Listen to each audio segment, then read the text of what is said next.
Pink collar or ginger cat? Oh. Would you? It's red, it's not Would pink. you? Pink. It's red. Oh, please, it's pink. It's red, shut your face. He's always got this face that makes you feel like he's telling the truth.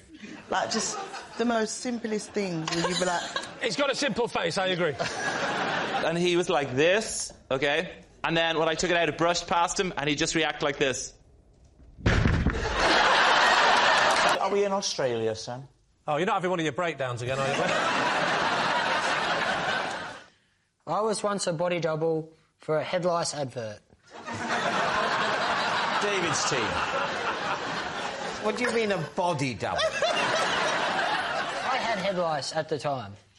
OK. They show the boy, and then they show the back of the head with the lice. I was not the boy, but that back of the head, and those are my lice. So when they were casting the advert, they thought, well, we can't cast someone who's necessarily infested themselves. The lady who invented the comb, it was her son. Which comb are we talking about? The Knitbusters comb. Knitbusters? Yeah. Sorry, the person that invented the comb for head lice... Yeah. Her son was in the advert? It's called nepotism, David. Odd name for your son. Yeah. Where are we in Australia, Sam? Oh, you're not having one of your breakdowns again, are you? This is in Queensland, dude. How did they know you had head lice? Because you don't advertise that, do you? Best friends with this guy, yeah. Him and I were as thick as thieves. Right, so, was it like one of them shopping channels? Weirdly, I think it was on the news. It was at the end of the news, they'd be like, and now we've got this comb. So it's on the news? Yeah. I thought you said it was an advert. Here are the head lice. Yeah. I think it was a thinly veiled advert, and, you know, so sue me. You think it was advertorial, that's what you're saying? When was this? I was pretty young at the time. 10 or 11. When was that? When I was in primary school. Yeah, when? We realise that. We're trying to ascertain the year. A year of. Maybe year 6, I guess. No way, I was much younger. You haven't said what you had to do in this advert or this appearance. So I just was the back... You know, like, any time you see someoone's hands in a movie, that's not really their hands. That's not true. What you mean is sometimes when you see someone's hands. I think every time. Not every time. Sometimes when they scratch their face, that's their hand. If you see Tom Cruise scratching his face, there's not someone going... Cruise has got a scratcher. Cruise has got a scratcher. So, in the 1990s, there was a breakthrough in the treatment of nits in Australia. A new comb was marketed. Yeah. Yeah.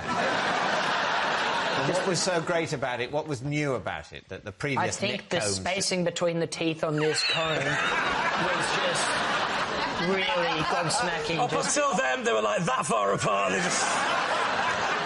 Unless it's a very big nit. Yeah. It's the obvious design feature to tinker with on a comb, isn't it? How did you feel when they offered you this? Because in the one level, oh, I'm going to be on the telly, but showing my nits. I mean, I know this guy who's dancing in a window to get his foot in the door.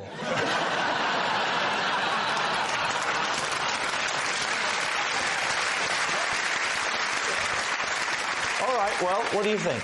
You know, mainly because you've mixed up advert and news. Otherwise, I'm totally buying it. Me, I think definitely lie. I think lie. I think we do think it's a lie. I mean, you have a disconcerting presence. No. So You say the warmest things to the guests, David. But there's also something ghostly about you.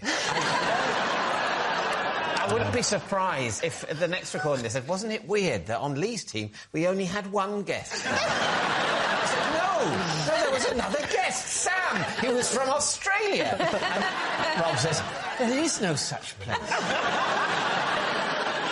But I think we think it's a lie. They're saying it's a lie. It's a lie. Sam, truth or lie? That's true. No! I once failed an acting exam after my plan to impress the teacher backfired. Right, Lee's team. Okay. Right, what age was this? 18. So you're doing your A-level for drama. Theatre studies. Theatre studies. And what was your plan? The plan was I needed to cry during a monologue, and I was doing a Dublin accent. Oh, give us a little blast. Oh, no, because your parents are Irish. They're not from Dublin. I've met her family. I met her sister. I introduced her to my wife, Tara, and I said, this is Tara. Who's very beautiful. Ridiculously beautiful. Yes, it doesn't seem right, does it? I'll tell you how unright it seems. She went, oh, did you meet after he was, like, sort of a well-known comedian? And she went, no, before, which is true. We met before I ever did comedy. And she went, oh, did he save your life or something? That was unbelievable. I didn't know for 5 minutes. OK, so this was a sad monologue. Sad monologue, and a woman, she's leaving a pram at the airport, and I needed to cry, and I needed the grade for my uni application. I needed to pass theatre studies. My plan was to use an onion to make myself cry so that I really, you know, like Oscar bait, get the exam. Well, really... you weren't intended to do the monologue and then start cutting. No, I had onion in my pocket with, like, an entry area so I could stick my hands in. So I touched my eyes. Without him seeing that you'd put your hand... just sort of... I was doing my acting. I was like, all of a sudden, life's a mad circus, and I was just touching my eyes. That was good accent. That was the accent, was it? That was the accent, Very yeah. good. Thanks, Rob. Yeah. And so I do that, and then I touch my eyes, and then I thought, oh, actually, it's quite a bit longer to go on this bit. And obviously... So I'm not meant to be at the tears bit yet, and then obviously my eye starts going, and I'm just... like, trying to keep it together, because I'm not meant to be crying yet. And then I have to get the pram to bring it off the stage. But I can't see. And I finished the monologue like that. And I have to just walk off. Did he find out, the teacher? Oh, yeah, she came up to me straight up, and she went, onion? What are you thinking then, Maya?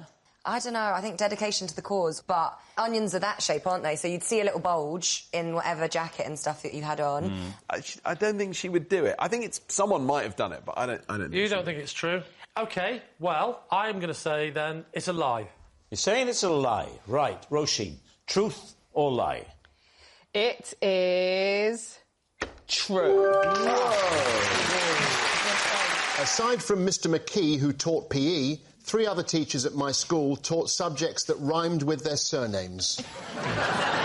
David's team. OK, so Mr McKee taught PE. Yes. Who else? Mr... I'm having a cough, genuinely having a coughing fit. Mr Katz. Wait, are you ready? I'm better now, thank you. Carry on, Tim. Mr Katz. Oh, good God. Good God.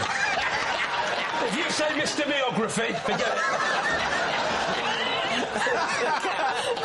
Mr Katz. Mr Missile and Technology. Mr Katz. K-A-T-H.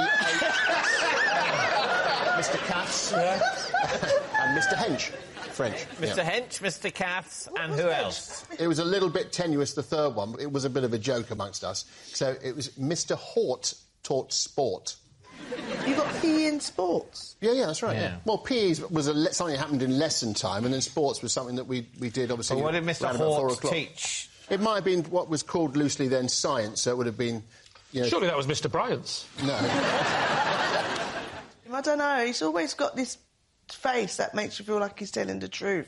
Like, just the most simplest things where you'd be like... He's got a simple face, I agree. Give me 4 teachers whose names at your school rhymed with subject. Go. Mr Starmer. He did drama. Mrs Panish. Oh, yeah. Mr Bleak taught Greek. Yeah. Mr Gratin taught Latin. Yes. This is fun, isn't it? Yeah, let's just do this. Come on, it's time to decide. Lie. All right, Tim, they think it's a lie. Was it, or was that the truth? It was actually a lie. I once dumped my hypnotist boyfriend when I brought him a surprise breakfast in bed, only for him to reveal he'd hypnotised me to do it. David's team. OK, I think we're going to go true. When was this, Joe? It was last week, Rob. Really? Well, it was when I was a student, back in the 1850s. He was doing a show at our uni. Did he have a stage name, Joe? The great hypnotist, Rob. Good. Good. That was his stage name, the great hypnotist. No, it wasn't. No. Well, OK, do you want to make something else up? Duncan Wilson. What was the breakfast, Joe? It was kind of like mushrooms and black pudding, which I wouldn't go near in a million years. And were you aware that you were doing this, or were you in a zombie-like trance? Were you walking around like this, or were you feeling everything was normal? I think that's not hypnotism, that's being a mummy in Scooby-Doo. You would have got away with it too if it wasn't for that pesky kid.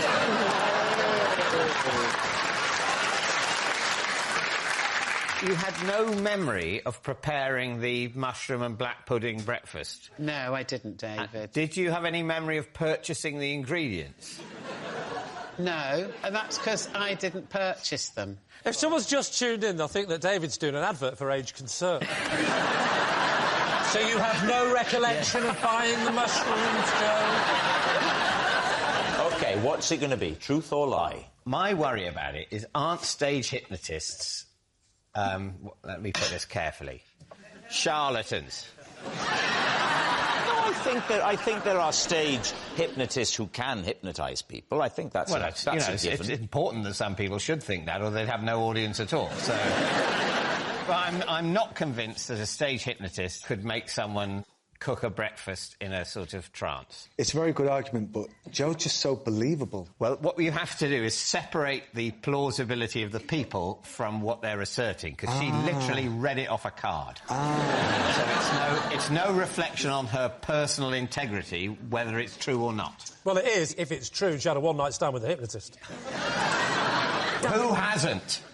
Who hasn't slept with Duncan Whistle? We'll never know. Maybe we have and we don't realise. Yeah, well, exactly.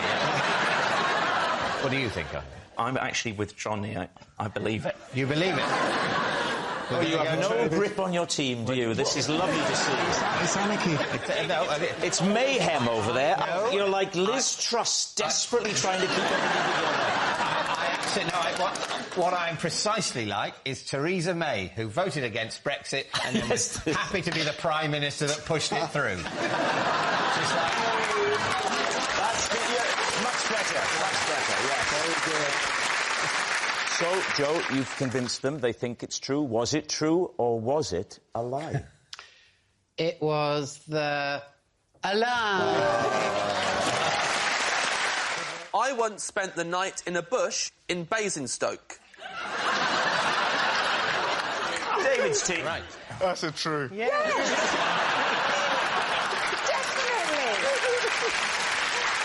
Definitely. Why were you spending the night in a bush in Basingstoke? I missed my train. Where do you live?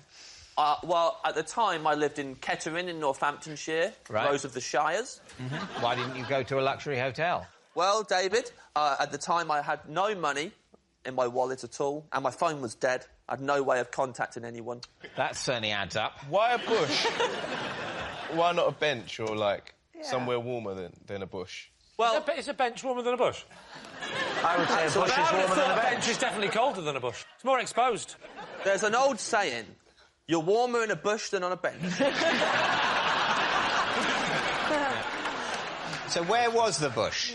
Paint the picture of the local It was right area. in front of the train station. And there was like a little, like, pick-up point for taxis and stuff. And then it went down a little bit to the road. And then right in front of the road, just a load of bushes. So you didn't look for a long time for a particularly comfy spot? I'll level with you, David. The amount of time it took me to decide to sleep in the bush was embarrassingly short. Right. Was it?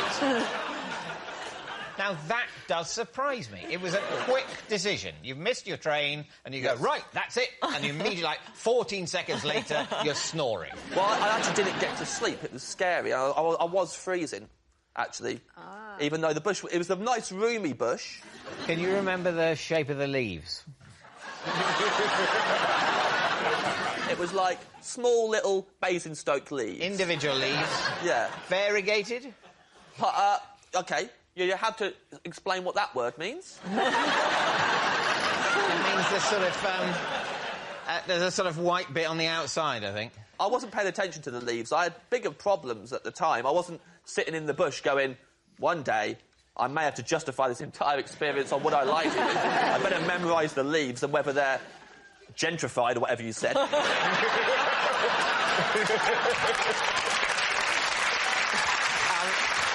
So, James, you've settled down in the bush and you're lying there, but it's cold. Oh, I'm sitting there. Sitting in the bush? Sitting there, cross-legged and cold. I had a T-shirt on. How are you going to go to sleep sitting? I was scared. What so were you I hadn't scared really... of? Oh, it was Friday night in Basingstoke. There were hoodlums around. And all you had on was a T-shirt? And jeans. And jeans, of course. Yes. I still feel like the bench is warmer. So, did anybody hear you in the bush and come and At investigate? one point they did. At one point some hoodlums stopped outside the bush. They said, you know what we haven't done in a while? We haven't beaten someone up in a while. That's how they speak, David. Bullies speak like that to each other. And I was in the bush, and at the time I was wearing a red dress. What did you say? What? I was wearing a dress by now. Why? You said you're in a T-shirt. Originally I was in a T-shirt, and then I had to put a dress on. Why did you put a dress on? It was cold. Where did you get a dress from? I had it in a bag. Why? I was making a short film, and I had to buy the wardrobe for the cast. You're in the bush. The hoodlums had moved on. They didn't beat you up. I tricked them. I put the bag over my head. You seriously put the bag over your head? Yeah, put yourself in my shoes. They're saying they want to beat someone up. If they look down and see me wearing a dress, it'll be like Christmas. So, I put the bag over my head, and now if they look down, they'll think someone's left a bag and a dismembered body in a bush. People at home, don't put bags on your heads. No. Let's go back to the temperature of this bush now. You said you went into the dress for warmth, but surely the jeans and the T-shirt were warmer than a dress. There's a lot of ventilation. I think he said he put the dress on over. I don't think he took the jeans Yeah. and the T-shirt. It was double. Yeah, no, but he didn't slip out of the jeans and the T-shirt. Fold them up nicely at the side and then get the dress and put it on and go, oh, I look wonderful. He wasn't doing that. Oh, right. By the end of the night, he's wearing the jeans, the T-shirt, the dress, and the bag. May I just say, it's lucky this didn't happen to Melvin, because if so, he'd have been on a bench wearing a dress and nothing else.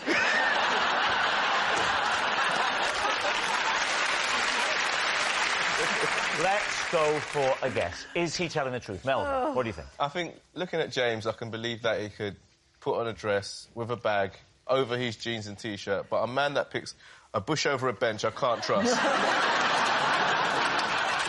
So on that basis, it's a lie. Oh. Faye. I've got to absolutely say it's true. I'm believing every element, really. I'm going to go true. True. Yeah. You're saying true. Right. James, was it true or was it a lie? It's true.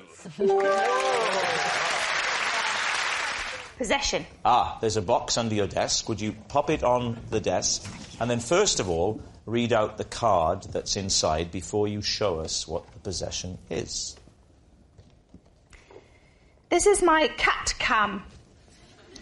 I put it around my cat's neck for a week to film what I got up to because I believed it was him who kept turning the kitchen tap on. OK, let's take this item out and pop it on the desk. Right, Lee's team, cat cam. So you're saying that you thought the cat might be turning the tap on? Yes. Well, we know it wasn't John. So you put the cat cam on the cat for how long? For, well, generally like an hour at a time, but while I was out. So the cat's clever enough not to be turning this tap on when you're in? Well, yeah, because I would just see him doing it, and then I would know it was him. If he could do the tap, were you not worried that he could turn the camera off? No, because the tap's like one of those ones where that's quite fiddly. And how do you see the picture? You connect it to a computer? Yeah, it's Is there just a got USB a on there? USB thing, yeah. Oh, I see, OK. You attach it to the computer, and how long are you watching? An hour at a time? Well, you fast-forward it. I'm not sitting just watching... the highlights. You're doing the highlights? Yeah. Go on, the big question is... Was it the cat? Not so far, but it's still Somebody's sort of turning the taps on when you go out of the house. It's kind of a work in progress. So, when you come back... I hope he's not watching, because then... don't worry, he's turned this off. It's perfect. Can I ask you a question? Yes. Why didn't you attach the camera to the tap? Oh. Thank you. What's the name of your cat, Sarah? It's called Chief Brody. And the personality, is he a scratcher? He is a scratcher. On bits of furniture? Arms. Yeah. Well, that's not so much of a worry. It's the furniture is more the thing, isn't it? Is it? Thanks. Can I ask why you're so worried about the cat turning the taps on when you've got something in your house that's attacking you? I wouldn't mind if it's turning the tap on, if it's scratching my face. Well, that's because you're not a cat lover. No, but I don't like things that scratch. Well, don't get a cat then. Am I the weirdo here? Yes. Yeah. We have a show of hands. Yes. That's so lovely to hear, because usually it's me. What colour is your cat, Sarah? Ginger. Pink collar, ginger cat. Oh. Would you? It's red. It's not Would pink. you? Pink. It's red. Oh, please, it's pink. It's red. Shut your face. Red and ginger, devil's finger. That's what they say. Who? Wouldn't they say? Who says that? No one says that. They do. Is that what your mum used to And they're say? still saying it. So what do you think, Lee? Is she telling the truth? What do we think, Rob? I'm saying it's a lie. You're saying it's a lie. David's saying it's possibly true. Well, I'll lie. OK, you're saying lie. Sarah, truth or lie? It is a lie. I looked after a neighbour's pet for 5 days before I realised it was dead. David Mitchell and team, what do you think? OK, what was the species of pet? His name was Charlie. So initially I thought he was going to be a spaniel at the very least. And then it turned out that he was a stick insect. Right. Stick insects, I mean, I'm not an expert, David, don't require a huge amount of high maintenance upkeep. What was your role meant to be? Step 1, greenhouse, eucalyptus, into the cage. Eucalyptus? Eucalyptus. Wasn't a koala bear. Step 2, water squishy gun. Squish, squish, 5. 1, 2, 3, 4, 5. So you drowned it? And because I felt that he might be a bit unhappy, I would take him out into the garden for this. And when the wind blew, he had little aerials, and they'd... You know what I mean? Just like a stick insect. So I thought he was alive. Oh, so the wind gave you the impression that it was moving? I'm alive. I'm dead. Alive. That's how you'd know. What's the spraying for? To simulate the monsoon environment. They come from a part of the world where there's a regular daily 25-second monsoon. Yeah. I think if I'd taken him out, then obviously I would have seen that... Out of what? The cage. Right. Cage. So you didn't... Well, we say cage. He was in a tight... You're supposed to be on my team. I know that's what they're thinking. So I'm trying to help them on by going, what, you mean that thing that little sticks could get through a cage? Good question. It's a very tight mesh. Let's call it a glass cage or a tank. No, because... Okay. No, they couldn't breathe then. No, you don't have a lid on it. You have a... Oh, actually, no, good. I was going to say you have a will mesh. You stop designing hutches for stick insects? So how did you eventually know that he was dead? I was putting in the eucalyptus and removing yesterday's eucalyptus, and he was... Who had been eating yesterday's eucalyptus? No, it was... I just take it out, and he was like this, OK? And then when I took it out, it brushed past him, and he just reacted like this. And you know... Yeah. That's a fair description. So what are you thinking, David? Is that truthful, or has he made it all up? I don't think it's true, because I think stick insects sort of live in gangs and aren't as he describes them. Gangs? What's the collective noun for lots of stick insects? Trees. Do you two think it's true? Because I'm very happy to defer. It has the ring of truth to it. I would go for... I'll say false. Susan says lie. Richard? I say true. You say true. David? Well, I think it's a lie, so... You think it's a lie? You're saying it's a lie. OK, fair enough. David, they think you're telling a lie. Were you telling a lie or were you telling the truth? This is a 100% trustworthy face, and it was telling the absolute truth. I once survived being lost in a forest by eating a whole tin of cat food. Reese team. Wow. When was this? 1996. How did you open the tin of cat food? I smashed it on a rock. I smashed it on a nearby rock, and I had to keep smashing it like I was like early man. And what did you use to eat it? My fingers. Oh. Why did you have cat food? Well, she'd already eaten the cat. Let's wind back a bit. Are we in Australia? Yes. Which part of Australia are we in? It was about 7 hours out of Sydney. I was at university, and I went to a college where there was this thing where they would do pranks on the freshers, and then a group of older students dumped us in the forest. This is quite traumatic. It's like the Hunger Games, isn't it? But with cat food. They gave you the cat food? They gave us cat food. To survive off? To survive. How long before you start eating cat food, then? How long have you been in the forest? But it was a couple of hours. You're eating cat food after 2 hours? I was expecting this to be in at least like days even. There you go, like a couple of days. Day 4. That'd be my estimate. Hour 2, and we give in. How long were they intending to keep you in this forest? We had to find a way back. We had to hitchhike back to the city. Well, we tried walking, but Australia's much, much larger than it is on my map at home. That's right. Wow. What do you think, Pam? I think it's true. Yep, I do. What about you, Kyle? No, I don't believe it. No. Lee? Yeah, she's got the eyes of a traumatised woman. I'll go with Pam and say it's true. All right. Sarah, is it true or is it a lie? That story. Yes. It's true. Whilst test driving a car as a potential present for myself, I crashed it. Leasty. OK, what was the car? Like a Tesla. Like a Tesla? Was it a Tesla? Yes. Oh, they are like Teslas, aren't they? What did you crash into? What would you call it? A gantry? It wasn't like a full crash. It was a prang. A prang is exactly Just a prang. Oh, OK. The crash happened in the shopping centre, in the car park, and I'd already completed the test drive, and I quite liked it. And the guy that was with me for the test drive got out of the car. I didn't realise he'd left the back door, the gull wing door, open. Oh. And so I drove and took the door off the car. How much did you have to pay to, like, redo it? To redo it?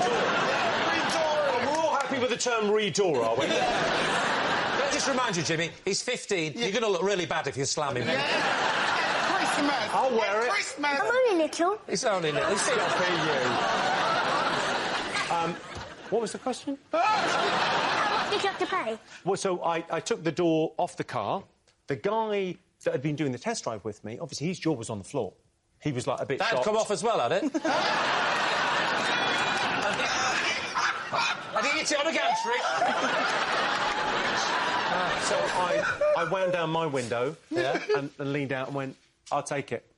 What, in the condition it was in? No, I'll have a new one, obviously. I'm not an idiot. But I thought I had a moral obligation to buy it. I'd made a mess. Where was this in the world? Westfield. What do you think? I just don't think Jimmy would ever pay for a car.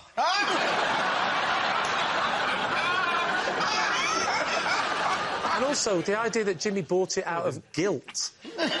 I'm not sure Jimmy has that emotion. So, what are we going to say? What do we think? I think it's a lie. Yeah, a lie. I'll go with my team. They're going to say it's a lie. Jimmy, was it a lie or was it actually true? Oh, well, I can tell you it was...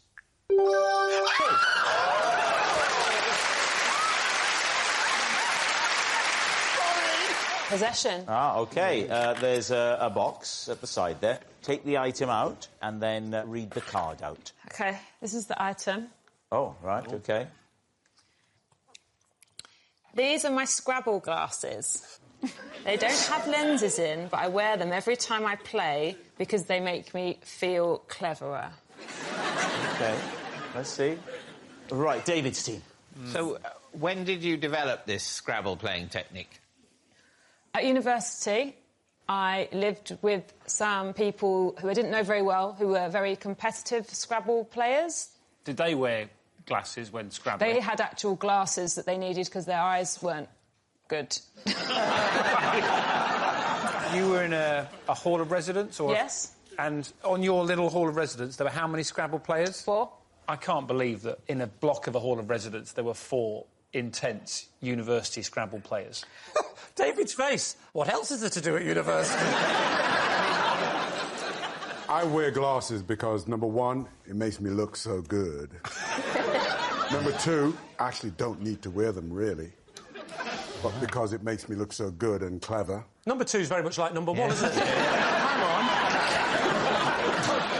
So, to be clear here, the glasses are to make you feel more intelligent. I am more intelligent with them on. I play a better game, I get better scores. That's science. I've got a Scrabble question. What's a K worth in Scrabble? It is worth 5. Yes. What's, But ask me now. What's the point bonus you get if you use all 7 letters? I don't know. It's 50. Yes! She's got Scrabble knowledge, David. So, what are you going to say, David? What do you think? I'm going to say it's a lie. Lie? Sorry, David, I think it's the truth. I'm going to go true. You're saying true? Yeah. OK, so, Sarah, truth or lie? I'm going to keep these on while I tell you that it is... lie. The D in my name stands for delicious.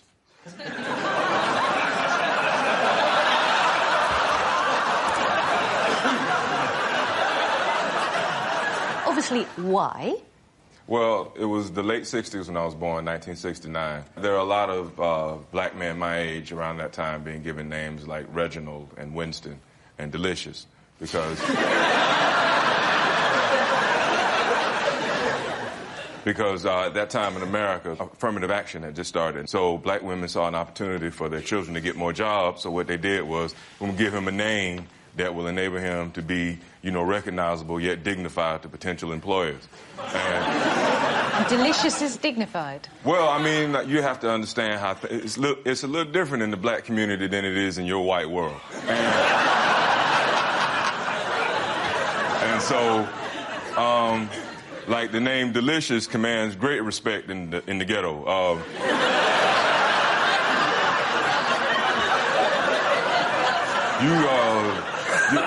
You probably don't listen to much rap music, do you, Fern? Then there's MC Delicious, Big Papa Delicious, French Golden.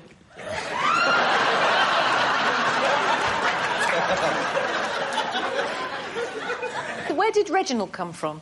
Reginald is a German name. It means mighty or wise power. And delicious means very tasty.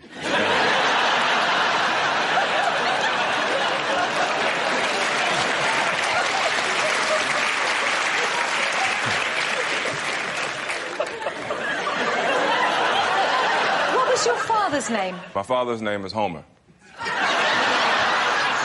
And what was his middle bit? He didn't have a middle name. No. He grew up in the 30s and 40s, and it was very tough times for black people, and he couldn't afford a middle name.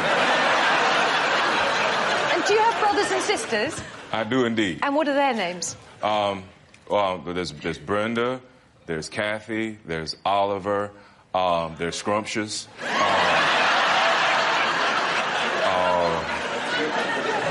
I don't think people would have thought that calling you delicious would help you get jobs, except as a food. Well, I think, shall we say it's a lie? I think that's what we're heading towards. It's stupid, but it's true. So you're saying it's a lie? Yes. OK, Reg, is it the truth or is it a lie? It is a lie. once had a fight whilst dressed as a Christmas elf. David's team. All right. Where were you playing this elf? I worked in the grottos in Manchester, Wigan and Bolton. I did it for several years. But the problem is, every Santa that you have, they've all got their own issues. They're very narcissistic individuals. And if you're stuck on a shift with a Santa who's a bit of a plonker, it's a long day. And this particular day, he kept saying things like, I'm not just a Santa Claus, I'm a family therapist. You know, stuff like that. But, you know, so it was a stressful shift, and he was really irritated. So I'd gone out for a cigarette, and I got in trouble for having a cigarette in my uniform, which annoyed me. Paint a picture for us of this elf uniform. Well, it's an elf hat and, you know, an elf suit, really. That's just... That's not really painting a bit. I could have said elf hat and elf suit. All right, well, half of it was red and half of it was green. Just the usual... All right, have it your way. How many fags did you smoke? I don't know. I mean, to be honest, you smoke in the day, but you never get enough breaks. And even when I quit smoking for a bit, I'd always go, I'm going out for a ciggy, because you're only allowed a fag break. You're not allowed a break. Yeah. What if you just want to stand outside and live a bit longer? That's not allowed. So I kept the uniform on, went for a cigarette, got in loads of trouble. And then another elf was like, oh, we've got to get out of here. Let's get to the pub.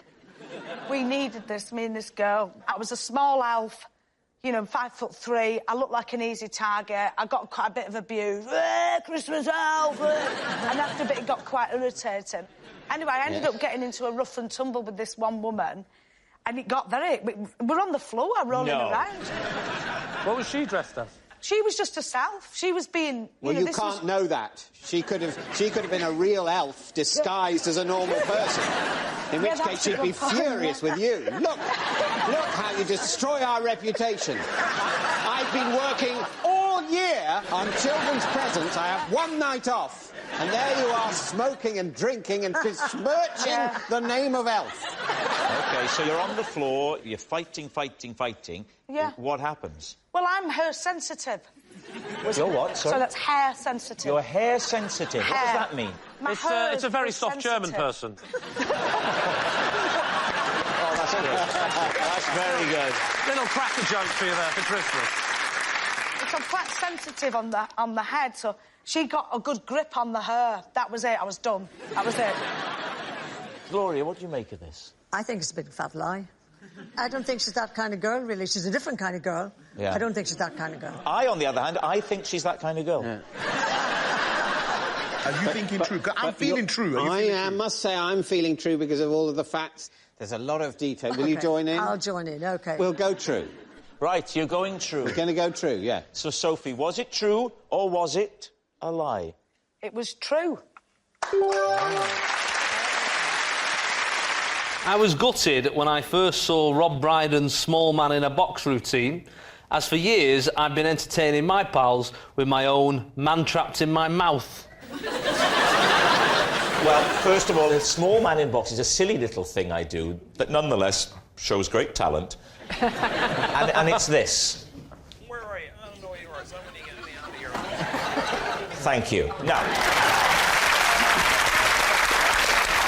OK, can we hear the man trapped? Well, I'd rather not, because... You can't do it? Because what it is like, I never thought about doing it as part of my act or anything like that, but, you know, it's like anything that's really, you know, that you think, oh, that's good, and then you see someone else do it properly and well, and, you know, like Rob. Yeah. And I thought, I can't do that now, because it's been done... Mine's amateur We'll take an amateur version, won't we? We won't. Yeah. We'll take any old rubbish. I'd be embarrassed to do it. That's why we want you to do it. BBC. I think the only way we can really get a grip on this is if you were to give us a little something. Yeah, you've got to give us a sample. Have some water. You know it's like, Rob. Careful, he'll drown.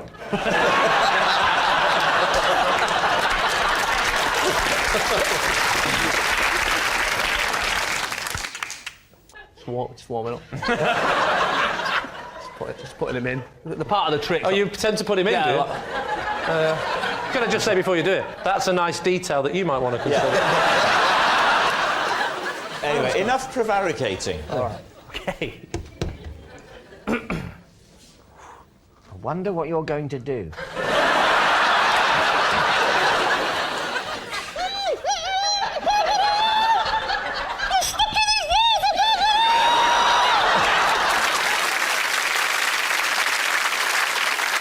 Why don't I see if I can coax my little man in a box to have a little chat to the man you've got stuck in your mouth? The old Rob Brydon chat-up line. Here it comes. Ready? How are you feeling today?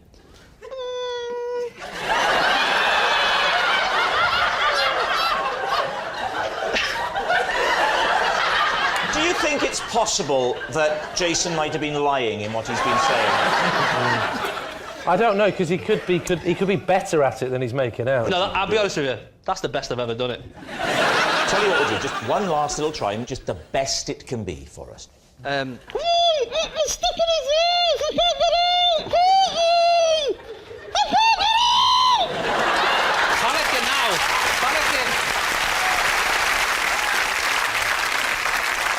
Panicking. So what do you think, then, Lee? Warwick. Well, at first I thought he was lying, but I'm tending to think now that he may well have done this. Paul? No, I think it's a lie. I think he's actually practiced as he's been doing it. You think he's learned that talent in the last 5 minutes? I think that talent has really come to the fore in the last 5 minutes. You think it's a lie? Warwick thinks it's true. I think it's true, because he did it well. I think it's true? I think it's true, because he did it well. All right, you're saying true. Well enough. OK. So, Jason. Yeah. Were you telling the truth, or were you telling a lie? It was true. Good start, Warwick. As an adult, I once accidentally took part in an under-12s swimming gala. David's team. What happened? How did you end up in the swimming gala? Well, I went swimming. Right. What, at a public swimming baths on a normal day? It was a council-run swimming baths, actually. And I went in, and the pool was empty. But what I did notice was that there were people watching, you know, from the gallery. Right, yes. At the top, but no one in the pool. Right. So I got in the pool. Do you want to know more? At the moment, you're just alone in a swimming pool being watched. And then a gun went off. Like a swimming gala gun. So the gun went off. Yeah. And then just at that minute, a group of under-12s jumped in, and I was in the middle of a race. Hang on. When you arrived in the pool area, right? Yeah. You noticed the pool is empty. Yeah. You noticed the gallery of spectators. Gallery of spectators. You didn't notice these lurking 12-year-olds. They weren't there when I got in. Do they normally fire the gun before anyone has entered the room or come near the pool? Well, they must have been there, but I was distracted by the people in the gallery. So you put a foot in the water, a gun goes off, some 12-year-olds jump in. Yeah. What happens then? Then we'll swim. You continued with your swim? I'd paid my money. And were the kids good swimmers? Were they overtaking you? Well, when I reached, did a lap and reached the end, someone said that I had come third.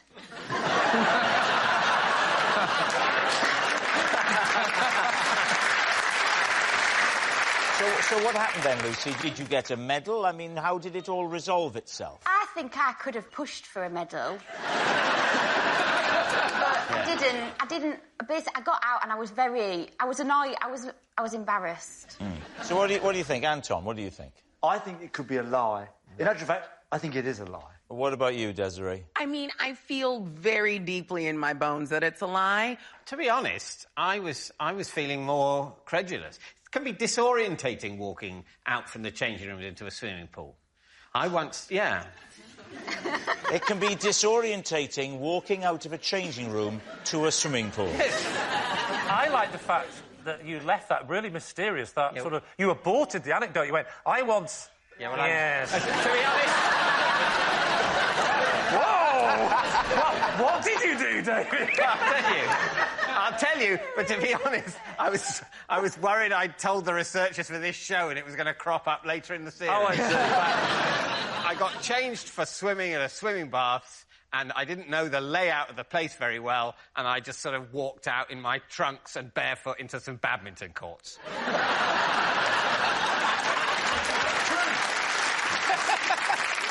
Wow. 16 years, we're running out of stuff, and you just throw that away. Yeah. OK, do you still think lie? Yeah, but go with your gut. Lie, we're going lie. OK, they're saying it's a lie. Lucy, was it a lie or was it in fact true? It was true. Wow. When I'm stressed, I often take a water-free bath. Water-free baths, Lee and his team. Do you get undressed? No. Do you just sit in the bath? Well, I lie in the bath. Oh, of course, because you want to get the imaginary water all over your body, don't you? Do you imagine there's water in the bath, or does your mind accept it's not there? No, you know it's not there. I'm not an idiot. I know it's not there. Do you have a hovering duck? How long do you spend in this position? It depends on how stressed I am. If I'm very stressed, I'll be in there a long time. If I'm only a little bit stressed, I'll pop in and I'll pop out again. But what's the benefits? I don't see what is stress relieving. Well, a bath is stress relieving, isn't it? But then it's quite a faff, isn't it? Running the water, taking your clothes off, then you're wet. You can't go out when you're wet, so you've got to dry yourself. Then you've got to put your clothes back on. Well, if you just get in without all that faff, you get all the joy of a bath and none of the fuss. You're from the north, I bet you've got just an imaginary flannel. You said that like you're not from the north. I'm not. If you say that, I've completely converted now. Have you told your accent? Are you always alone? Oh, wow. Sarah, do you mean in life or in the bath? Whichever one he wants to answer. You always should be in the bath alone. I think we'll all agree. John, do you do any, bath-related things when you're in the non-bath, or do you just shut your eyes and lie there? Sometimes I'll put my dressing gown on over me, or a big towel. Over your clothes? Over your clothes? Over me. I'll get in the into bath. the bath. Oh, in the bath. Oh, right. Now suddenly got a bit more disturbing. It's a cat. It's stress relief, isn't it? I don't just sit there, in the bath, I don't smoke. But... You can have an imaginary cigarette if you're having an imaginary bath, it's fine. So what are you thinking, Lee? Does this smack of the truth? What do we think, David? I think it's total nonsense. Do you? Yeah. Putting the thing over your head, I think it would add to the stress as opposed to relieving it. I'm going for a lie. You're going for a lie? I'm going for a lie. Going for a lie in his bath, fully clothed. Actually, come to think, a fart's not going to be half the fun in this non-bath, is it? So we're going to say lie? Lie. My team say lie, so I have to go with them and say lie. You're all saying it's a lie. OK. Yeah. John Richardson, were you just telling us the truth, or were you telling a lie? It was, sadly, true. Oh, no! Once, while trying to impress a date, I landed flat on my back in a flower bed. David's team. What were you doing to try and be impressive? It was actually leaving the date. Oh. I accidentally left from a great height. When you said that, I thought, being on your back was what you were doing to impress them. No, I'm not that kind of girl, Laura. OK. Laura, everything isn't Love Island. I'm confused as to where I am. Laura, you say you're confused about where you are. Just look to your left. You know you're not on Love Island. harsh. Now, tell me, Maisie, where did this happen? This was in New Zealand. New Zealand? Yeah. I got to know a guy out there, and he asked if I wanted to go back and see his record collection. Behave. We got talking about music, and we went back to his house to listen to records. But he tried to play guitar along to the record. He sounds like an awful human being. So I decided I'm gonna head off. Was that the difference between fancying him and not? The fact that when he played guitar along to the record. You would not like to go around to his house.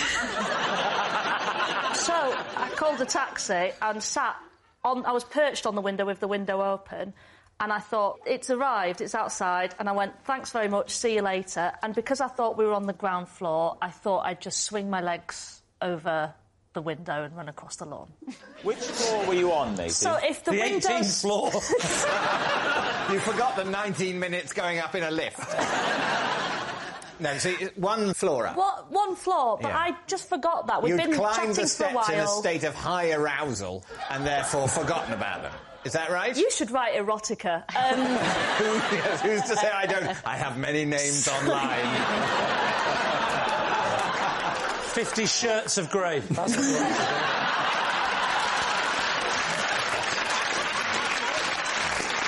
So I got a text saying your Uber's outside. I said, see you later then, and sort of twirled round, and at that moment I clocked out it was not on the ground floor. You tell an entire story. Or she made up a whole story. What happens once you leave the window ledge and you're in the air? I just remember landing on the small of my back because I was so winded I couldn't speak, and he appeared out of the window and was like, oh, blimey, why'd you jump out the window? Now again in a New Zealand accent. And so then I had to commando crawl across the garden with him watching from above. Was he still playing the guitar? And what was the taxi driver doing? He must have seen this. He didn't do anything. He just wound down the window and was like, just so you know, the meter's running. All right, David's team, what are you thinking? The mechanics of the situation doesn't add up for me, so lie. Laura? I just don't know why you didn't land on your face. I don't get why you landed on your back. And that's the reason why I think it's a lie. You see, I think it's true. Do you? Interesting. But if my teammates say it's a lie, we'll go lie. Maisie, were you telling the truth or were you telling a lie? That was true. Well done. At school, I invented a game called Snorkel Parker Music Practice Room. There we are. Lee's team, what do you think? What was the game called again? It was called Snorkel Parker Music Practice Room. Right, and can you describe the game to us? Myself and several friends, we all had snorkel parkers. What is a snorkel parker for some of the younger viewers? It's a large hooded coat with a fur-lined Oh, collar. the one that comes out at the front. Yeah, and you can zip it up so that it comes right up, and so that only your eyes are visible. Can you describe the rules? Imagine we've never met, I've got my snorkel parker. What would happen next? Well, then you and I, Lee, will go to the music practice room when... I'm not falling for this again. And you zip up your snorkel parker, and then you when someone's practicing their violin with a violin teacher in the music practice room, you duck down below the window, and then you just come up with your snorkel parker on. So just imagine you're a historical reenactment society. You've got your members there. I suppose. How would you? I'd have to fully demonstrate it by using my making an ad hoc. Feel free to snorkel ask parker. Richard and David to help you out on this. Will you help me out with this? Well, I mean, you see, this is one of the moments where I don't like having to. All right. You want to do it? Yeah, all right.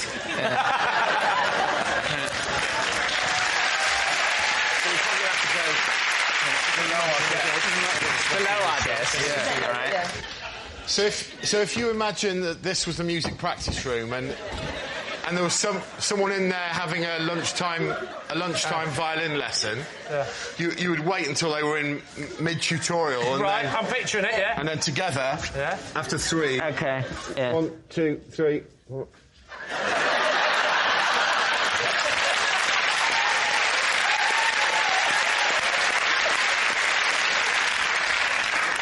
Oh. That's it, really. Was the secret to getting the fact that they never knew who you were? Because you They wouldn't know who you were because there's only your eyes showing. And he'd tell you to go away, so you would all duck down away, and then you'd leave it for a minute. And then come back and then up you'd again. just come back up again, What age were you? Please tell me you weren't one of the teachers. No, maybe 13, 14. Right the way through to when you left? Right through till sixth form, yeah. You never got told to stop this, or you got... Yeah, well, they would bang on the window and be really furious with us. For 5 years, they were banging on the window. They never once thought to come out. They say, lads, it's getting really boring. But you see... I know you are, Greg, because you're 8'6". But just out of interest, by show of hands, who would like to play Snorkel Parker music practice room? I'm quite keen on the game. I've already played it. I didn't really enjoy it. It sounds ridiculous. I mean, the last time... It does sound utterly ridiculous, Greg. It's almost as if you're lying. Do you think he is lying, Lee? What are you going to say on this one? Well, I actually believe him. I could just see you doing that for kicks and giggles. Bob, which way are you leaning with this? Well, it's got the anticipation, it's got the jeopardy, it's got the lot. Yeah. What a game! Greg, something tells me you're going to get a phone call from Waddington's. If this gets picked up, this is... Just because I've talked about it now, it's mine, right? It's only yours if you really played it. If it's a lie, then you haven't copyrighted it. Well, if it is a lie and I've just read it off this thing, whose idea is it? Well, the person who wrote the lie. I'd like to maintain the rights to Balaclava Sports Hall. if anyone's interested. Right, Lee, it's time to take a guess. What are you going to say? We're going for truth. You're saying it's true. OK. Greg, were you telling the truth? Or were you telling Well, right, because that would make me utterly pathetic, wouldn't it? Yes, I was telling the truth. When I was 6 years old, I wrote a will after losing a game of Connect 4 to my dad. Sounds plausible enough, David. You wrote a will? Yes, yes. What was... Was it on a proper will form, or did you... I didn't engage a lawyer, no. You didn't? It was just on that stripy paper you get at school. Oh, the stripy paper, And yes, what possessions did you leave? Well, all I really had was the Connect 4 set. And I left it to my dad as a deliberate act of spite because he'd beaten me. I mean, he'd beaten me at Connect 4, that is. Can you remember how you phrased it in this will? So I think I began it, but, you know, because I've been beaten at Connect 4, there's no point in living anymore. I hereby leave my only cherished possession. I maybe had about sort of £10 or something. There were a couple of other things, I think, in the will, but there wasn't much to it. So what was it about this particular game of Connect 4? Were you used to beating your father at Connect 4? Well, I don't want to go into details because it brings back unhappy memories, and also people at home might not know the game, but without wanting to be too technical, he connected 4, and I sort of...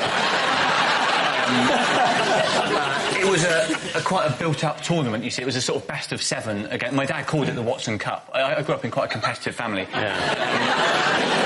And when I lost, it was just too much to take, really. Oh, it was horrible. It was horrible. So you lose at Connect 4, you throw a bit of a tantrum. Oh. Well, you call it a bit of a tantrum. I lost 4-3 from 3-1 up. Yeah, but presumably... you storm upstairs to your room. Yeah. You take out a fresh sheet of paper. Yeah. You write the bitter will. Yes. What do you do then? I thought that my parents would panic, think I was dead, become guilty, and my dad Why would they think you'd stormed upstairs to your bedroom? Why would they assume you were dead? Oh, sorry, no, I went downstairs and left it where I knew they would see it, yes. And then you went back upstairs? They were watching Wogan, so they were distracted. Oh, right. I think it was Wogan. Young Mark Watson there, and he's about to take his own life, don't you know? First, Chris Rea, The Road to Hell. As you were. Uncanny. How did your mum and dad react? My dad saw through it pretty quickly. He came up the stairs, knocked on the door. I said yes, and he said, thought not.